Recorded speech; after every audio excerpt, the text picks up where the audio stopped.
విశాఖ తీరంలో గల్లంతైన 6గురు మత్స్యకారులు మృతి చెందినట్లు ఎమ్మెల్యే వంశీకృష్ణ శ్రీనివాస్ తెలిపారు.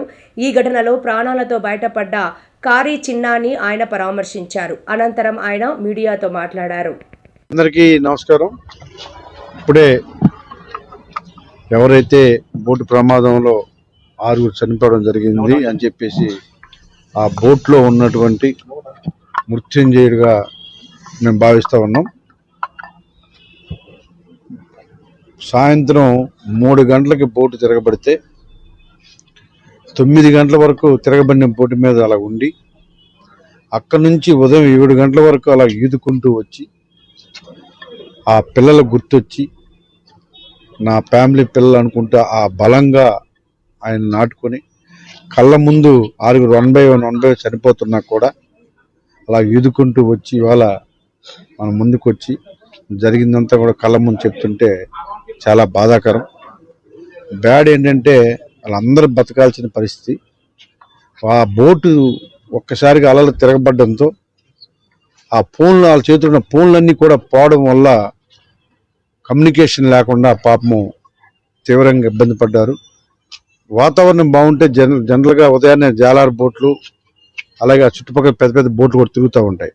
ఈ సైక్లోన్ ఎఫెక్ట్ వల్ల అందరూ కూడా ఎక్కడో అక్కడ ఆగిపోవడంతో మధ్యాహ్నం 3 గంటలకు జరిగితే 9 వరకు వాళ్ళు బోటు మీద ఉండాల్సిన పరిస్థితి వచ్చింది.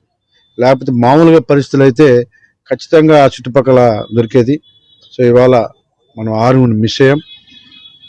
చాలా గట్టిగా బలంగా ఆయన ఈదుకొని వచ్చి ఇవాళ ఆ బోట్లో చైనా షిప్ అది ఆ షిప్ వాళ్ళకి కింద నుంచి కేకలేస్తే వాళ్ళు తీసి బయటకు తీసుకొచ్చి వాళ్ళకి అన్ని విధాల చిన్నాకి సపోర్ట్ చేసి చిన్నాని బతికించడం జరిగింది.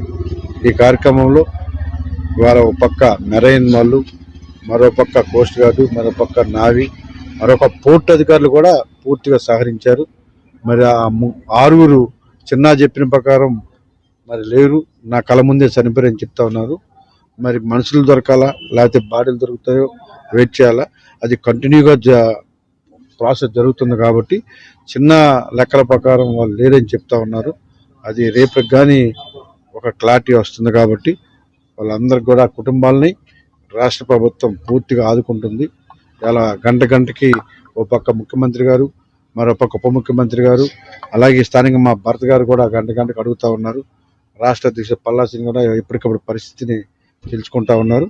వాళ్ళందరూ కూడా ఆ కుటుంబాలకు అండగా ఉందాం, మీరు ఏం చేయగలుగుతారో సపోర్ట్ ఉండని చెప్పేసి ఇవాళ అధికార యంత్రాంగాన్ని అంతా కూడా అప్రమత్తం చేసి వాళ్ళందరూ కూడా సహాయంగా నిలబడి ఎంత కష్టమైనప్పుడు అడ్డంగా నిలబడమని చెప్పడం జరిగింది. సో వాళ్ళందరికీ ఏ విధంగా సాయం చేయాలో సాయం చేయాలి. చిన్న చాలా సేఫ్గా ఉన్నారు, ఎటువంటి ఇబ్బంది లేదు. నిజంగా ఆయనకి ధైర్యానికి మనం మెచ్చుకోవచ్చు. సో ఆ కుటుంబానికి అండగా నిలబడదని తెలియజేస్తాం.